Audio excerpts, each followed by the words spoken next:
Հայաստանի Հանրապետության կառավարության կողմից իրականացվող հրատապ ծրագրերի շրջանակներում հիմնանորոգվում են Գավառ քաղաքի կավելագործների թիվ 6 և Ազատության երկրորդ փողոց 4-րդ փակուղի թիվ 2 բազմաբնակարան բնակելի շենքերի տանիքները։ Շահագործումից ի վեր տանիքները նորոգման չեն ենթարկվել։ Տարիների ընթացքում քամիներից վնասված ու անձրևներից քայքայված ծածկը արդեն որպես այդպիսին չէր ծառայում։ Իսկ այս տարվա գարնանը ուժեղ քամիների հետևանքով շենքերի տանիքները ամբողջությամբ վնասվեցին։ Վնասը նկատելի էր հատկապես վերջին հարկերում։ Անձրևների ժամանակ ջուրն արդեն լցվում էր բնակարաններ։ Ապրիլի 18-ին քամին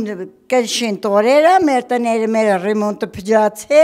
վետրոները շորուկ, լագանները շորուկ, շոտ վատ վիճակ էր։ Հիմնանորոգման աշխատանքներով ոգևորված բնակիչները արդեն անհամբեր սպասում են աշխատանքների ավարտին։ Երկու շենքերում էլ արդեն կատարվել են ապամոնտաժում, տեղադրվել է խարամիջ շերտ, կառուցվել փայտյա կարկազ։ Այս փայտի գործից պրսնենք կմախքից։ Դրանից հետո կանցնենք այս փեշի ժեշտերին։ Արցունքատարին,